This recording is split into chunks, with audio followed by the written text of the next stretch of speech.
When considering putting a family member in a care facility, I think location to family member was one of the prime considerations, the ability to visit regularly, and of course the quality of care, and the amenities were also important. Cost is for sure an overriding factor, and I think really thinking about how the family would be able to continue to engage with our loved one there was paramount. Well, my family is in the U.S. and my wife's family is in Portugal, so it's location is the main consideration. I'm always thinking about, as my parents are getting older, what I can do from over here, so it's a concern. But I don't really think about it necessarily. I've got a grandmother who's still alive, who's probably in her late 70s now, and she does mention what facility she would like to go into.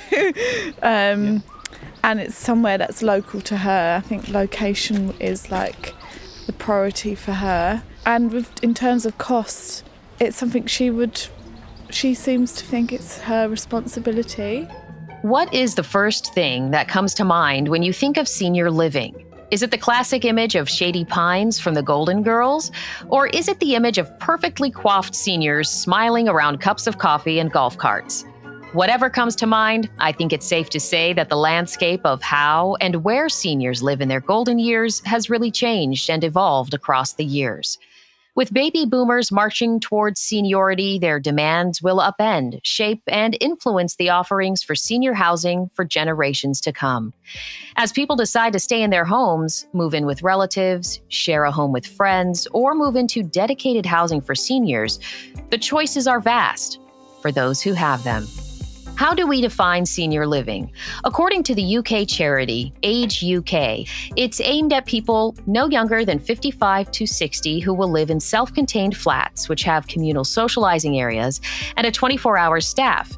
Additionally, this housing can be rented or purchased. In the USA, according to a 2021 survey from the American Association of Retired Persons, or AARP, titled Home and Community Preferences Survey, 77% of adults over 55 want to stay in their homes for the long term.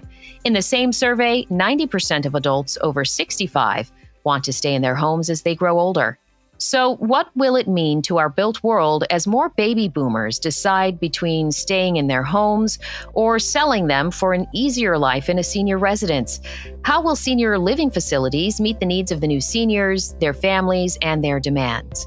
I'll address all this as I talk to Ian Locke, Principal and Managing Director, Healthcare Sales, and Leasing Senior Housing, Avis & Young, and throughout this episode, Dr. Stephen Gallant, professor at the University of Florida and author of Aging in the Right Place. I'm Miriam Sobe, and this is Changing Places.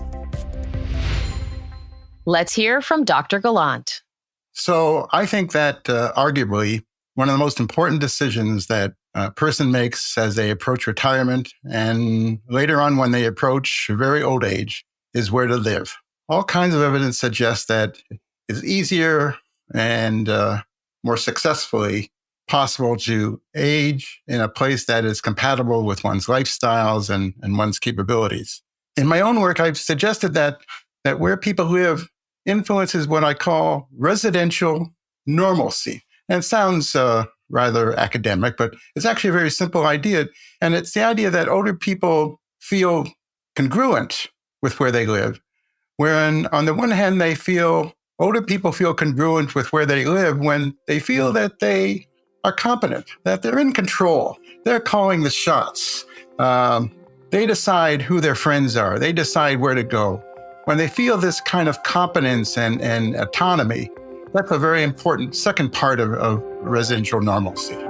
In order to understand how we got here, I'm going to chat with Ian Locke, Principal and Managing Director, Healthcare Sales, and Leasing Senior Housing at Avis & Young. Throughout this episode, we'll also hear from Stephen Gallant, professor at the University of Florida, about the current state of aging in place options for seniors. Ian Locke, welcome to Changing Places. Ian, I want to start by asking about the current state of senior living in the UK and how, this senior living is either meeting the needs of seniors or even perhaps falling short. Yeah, I think the first thing to say, Miriam, is that I think we have to define in the UK what senior living is, because it means a lot of different things to a lot of different people, and it's got lots of different words wrapped around it.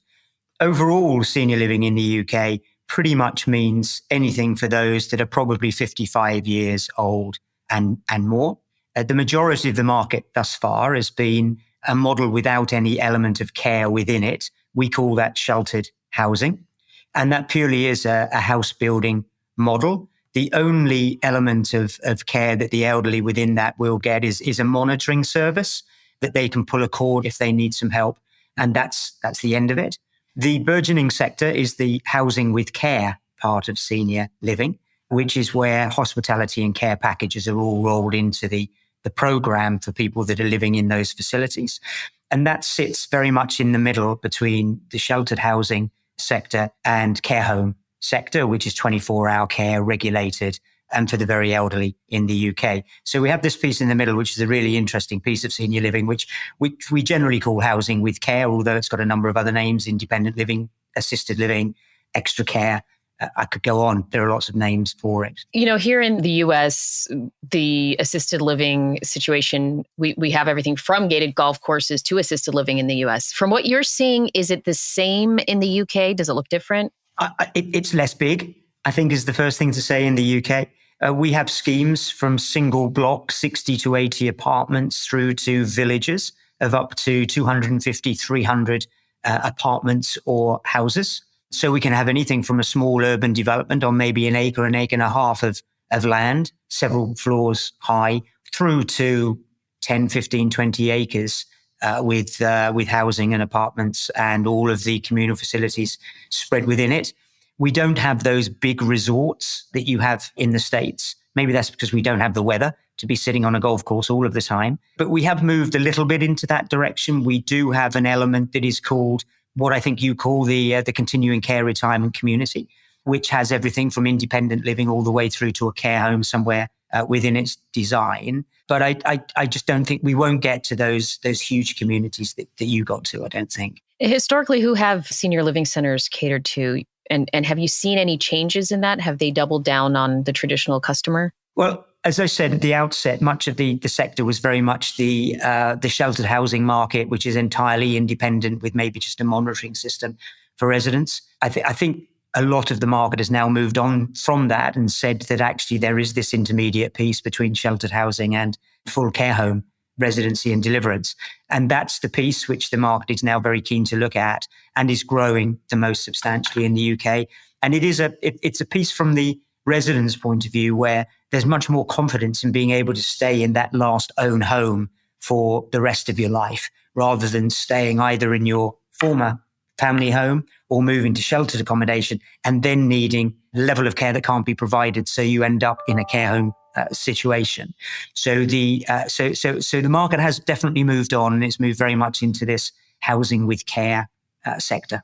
What you're seeing in the market now, Ian, who do you think senior living is appealing to? Are we seeing more people 55 and up, or is it still sort of a much older demographic? It's an older demographic, for sure. Very, very few people between probably 55 and 70 are really thinking about leaving the family home and downsizing. So I think the sheltered housing market is very much a 70 plus market. Housing with care is certainly 75 plus. And in many instances, it's 80 plus. And if you look at the average age within mature schemes in the UK, it's probably around 83 to 85 years of age as a mature scheme, people having moved in probably late 70s and have aged in situ. You mentioned earlier that the UK doesn't necessarily have these huge sprawling retirement communities. I guess they're like resorts.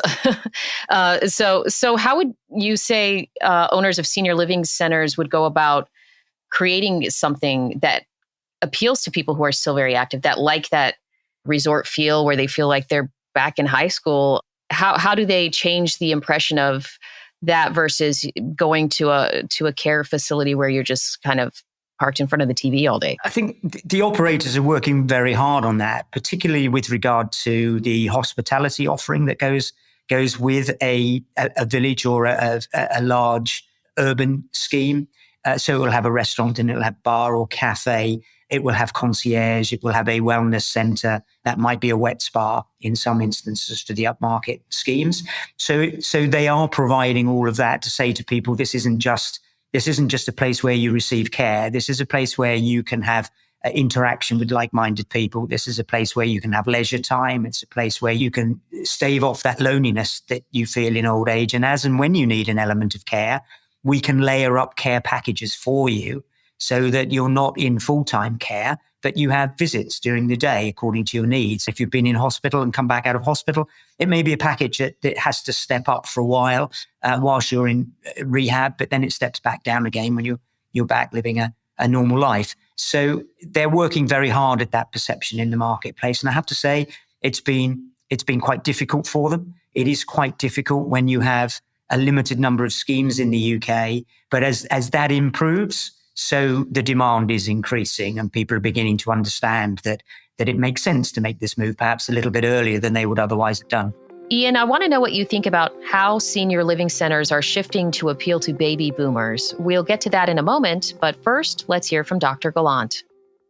There's one alternative called a continuing care retirement community, and it has multiple levels of care, what they call independent living.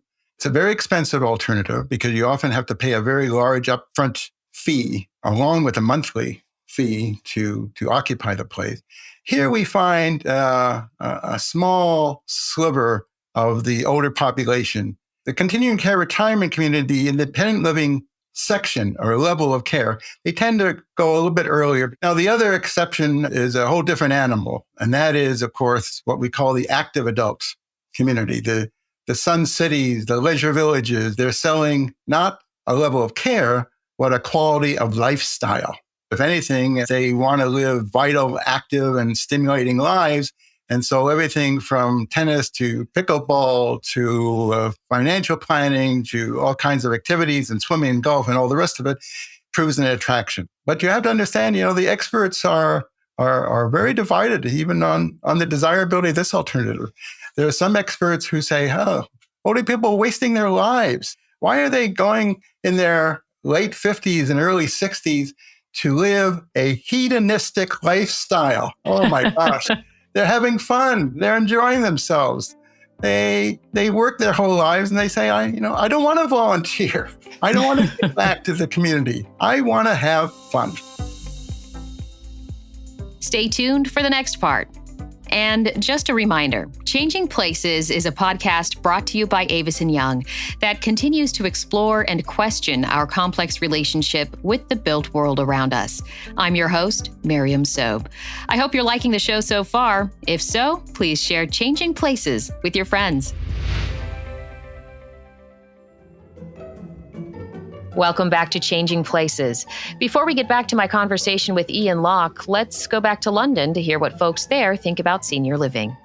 I think everyone should have access to good healthcare for free, and if people have more money and want to upgrade to more of a private service, then I don't see why not. But as long as the minimum sort of baseline is really good for everyone. I think governments do have to take quite a big responsibility, especially as we have such an ageing population, and also because it's healthcare's been devolved to sort of private care for people who are elderly, and originally, the NHS was supposed to look after people from the cradle to the grave, and they don't do that anymore, haven't done so for a number of years. Thinking about what my family would do, and I guess the situation so far has been with my grandmother, and when my grandpa died, whether she'd go into a care home or something like that. She didn't want to leave her own house and things and have her independence, but she had dementia. I think cost was a massive factor, but it's assisted living sort of thing where she has her own flat, but she has kind of care people around. But the cost of those things is just a lot. So I think kind of in-home care is what we kind of looked at so that she can stay in the same place, but it's getting someone that's consistent. Now, back to my conversation with Ian Locke, an expert in senior housing from Avis & Young. With things changing, now we have baby boomers who are possibly beginning to inhabit some of these care centers. Do you see that this is an opportunity for owners of these centers to, maybe make some changes, or is it disruptive to an established business model? There are a lot of facilities that provide little in the way of hospitality or care, which are built in a way that probably can't change. They are what they are. They're of their day to some extent. And so those that have owned and have developed facilities like that tend to be morphing their business model through the development of new facilities. And they're doing that by increasing the front of house, they're increasing the communal facilities and the restaurant bar offering and the games room and all of those things. And so they're doing it in that way. It's very difficult to retrofit some of those older schemes that we've got in the UK. And so, there is a huge concentration on new development and building today's model. So kind of on that note, I'm kind of curious. You mentioned some things like these restaurants or spas or things on property. What other kinds of housing options and amenities are being offered to make someone decide to leave their home and move into a dedicated flat or house for seniors? The two things that play off against each other here are the quality of the accommodation that people will live in, their own apartment, their own house, their own bungalow, whatever it happens to be, and all of those communal facilities that they can share with everybody else. And it's a combination of those two things which tend to come together to make people decide to make the decision to move to one of these facilities. So the quality of housing has to be very, very strong, I think, alongside all of those other communal facilities. And then, outside space, very important to people, the ability to go out into a garden or onto a proper balcony. And those things are now being designed into the facilities here a little bit more than they were perhaps 2-3 years ago.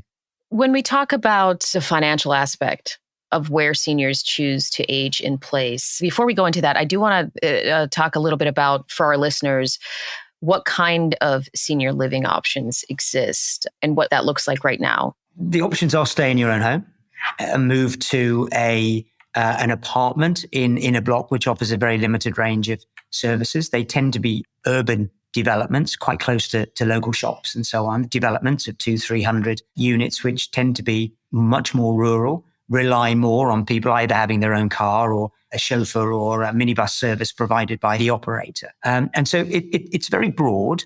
It's less well developed, as I said before, in some areas of the country has been more dominant for the development of private housing with care, because that's where more of the wealth sits in the UK. And it's been harder to provide those full services to the less wealthy population in other areas of the country. So the choice varies across this country quite significantly, even though we're a very small country. And I think that will be the case for some time to come, because we're going to have to move into other styles of financial model to be able to assist the middle and lower end of the market, I think. And that's something yet to be developed, but it's an exciting area, and it's a big area of development if that financial modeling and tenure can be worked out.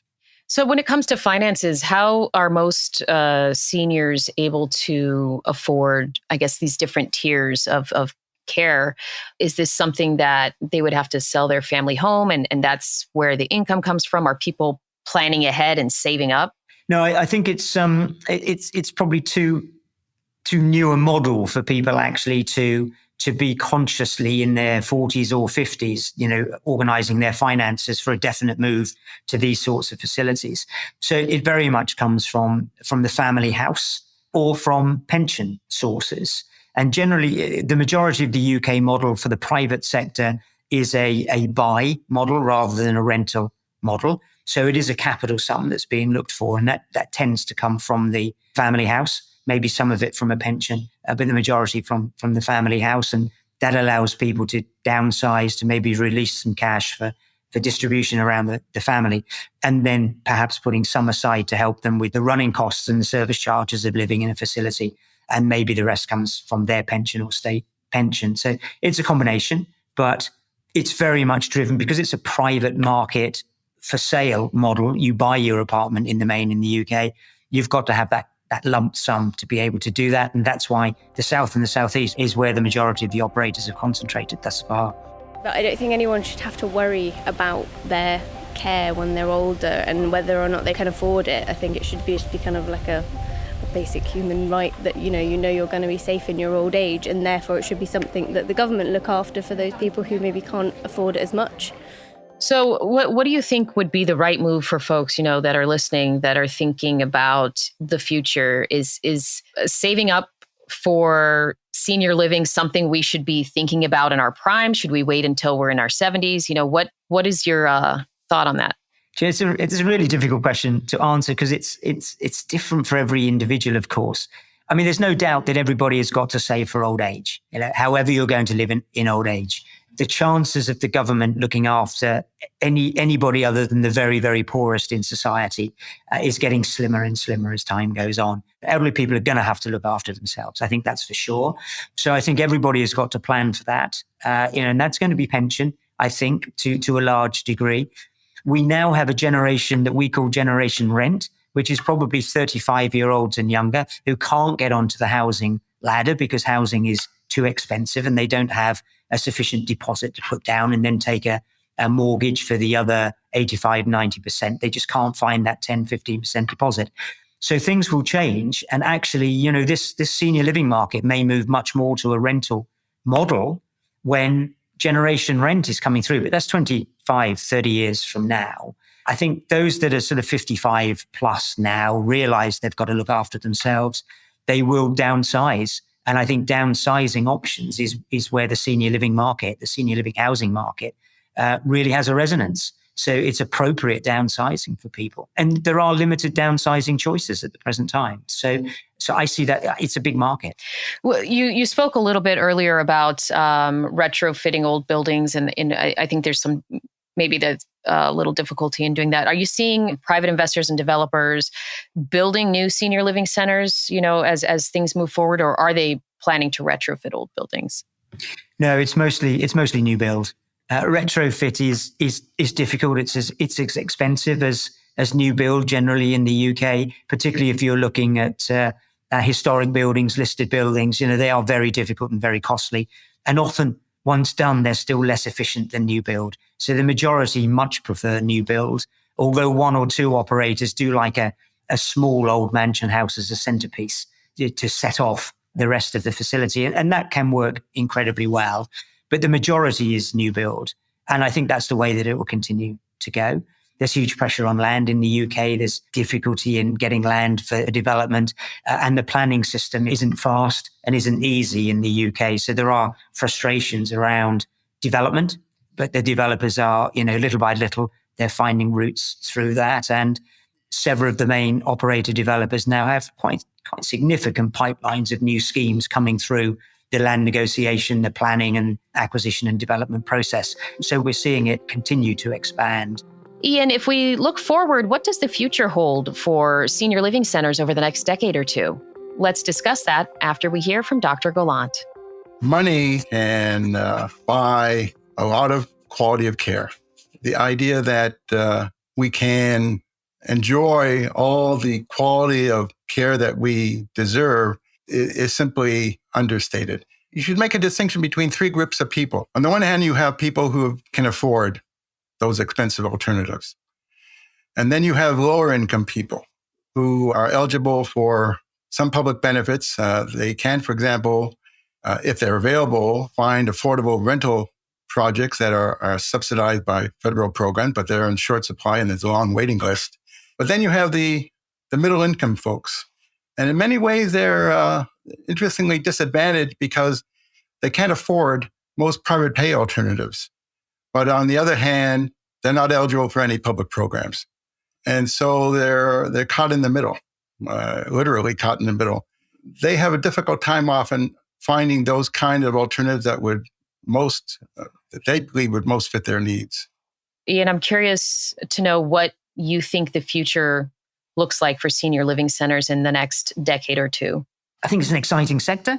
I think there will be a lot more of it. I'm convinced that it's a housing with care model that's the right model, and that level of care might be low to start with, is capable of being built up for residents as they need more so that they can stay in that own home for hopefully the rest of their lives.